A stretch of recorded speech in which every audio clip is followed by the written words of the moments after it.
Monday, March the 2nd, 2009. Thank you everyone for your ratings, your comments, your subscriptions, and your private messages. I enjoy reading all your comments and your messages. Also, the 1,000 subscription mark is pretty much coming into pass now. I'd like to thank you all for subscribing, and I look forward to the next batch of subscribers that will come along the way. So thank you very much. And in this video I would like to talk about Warren Buffett, Berkshire Hathaway, if you will. In the more info, there is a link to the information that I get this information from. Alright, let's get started. So in 2008, it is reported that Berkshire Hathaway lost $11.5 billion, or 9.6%. The video article that I seen this from said, hey, it was only 9.6% because the S&P 500 lost 37% in 2008.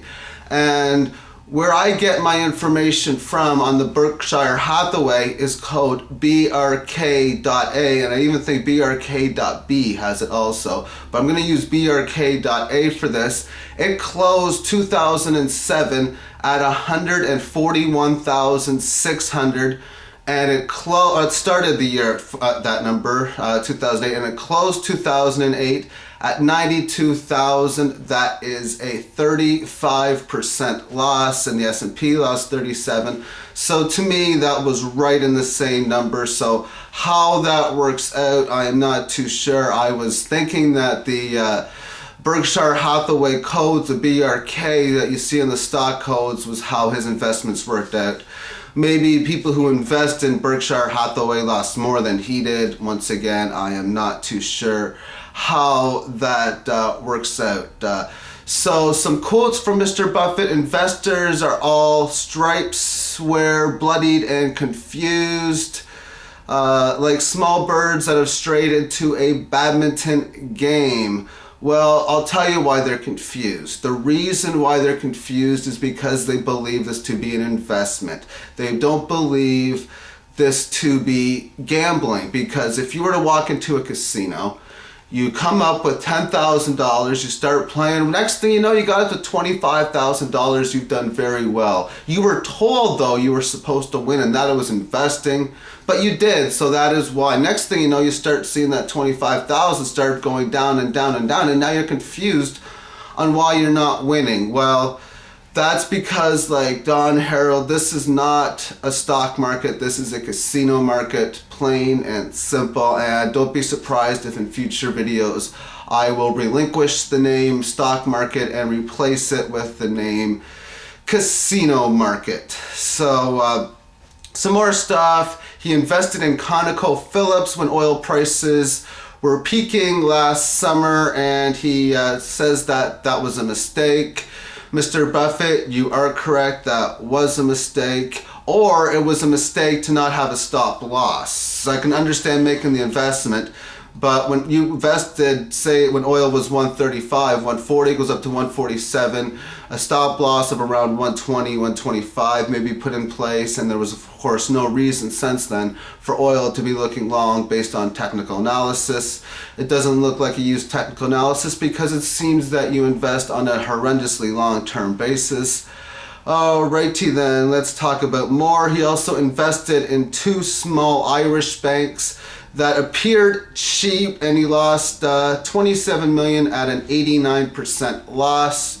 Keyword is appeared cheap, and to me, like I've heard Mr. Brian Shannon from alphatrends.net say, as long as there's people willing to sell, there is no such thing as down too much. And we've seen the NASDAQ bubble in 2000 get up to about 5,000. That's almost proof that there's no such thing as too high. So as long as there's people willing to play from one side or the other, like I say, if there's people really willing, water break.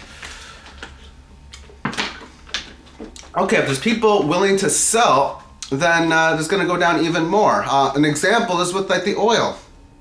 Like I said, I was expecting oil to go way up like a lot of other people were, and then when oil went down to $190, I'm like, well, maybe I'll be looking for an opportunity to get in.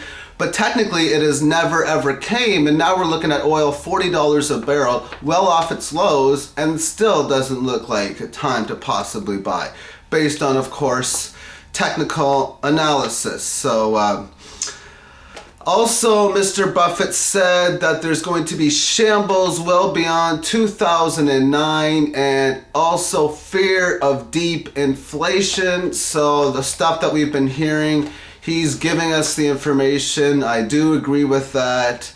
He also warns that T-bills and bonds are going to be in a massive bubble. Once again, I completely agree with that.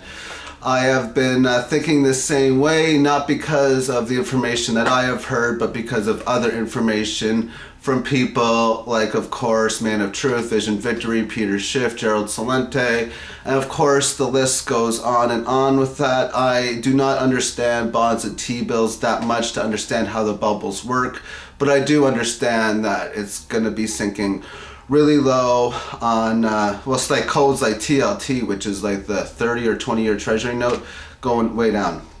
Mr. Buffett always says and reminds that the USA has faced much worse in the past century and will recover. America's best days lie ahead. So I guess what he's telling people is, don't worry, everything's going to be fine. Just stick with it and things are going to be fine. Well, see, the difference with me and you, Mr. Buffett, is I am a game theory type person. I look to make the best possible decisions you can possibly make. And if we look back at historical data, it took a heck of a long time for the markets to get back to where they were based on when the highs of 1929 were, because it took almost 2 decades to get back to that level. And now, how long is it going to take again? It's going to take quite a while. And if you throw in inflation, heck, it may never even come back again, or it may take 3, 4, 5 decades.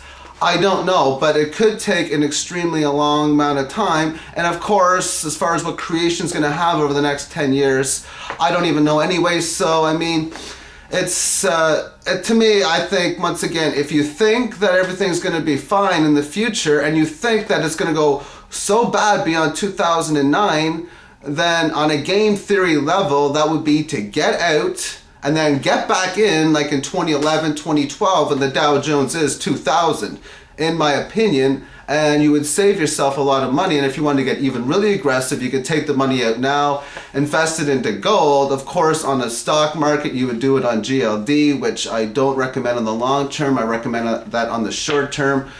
And real gold, real silver, of course, is where I've always been saying as the best place to put your money at. So we'll see how things go.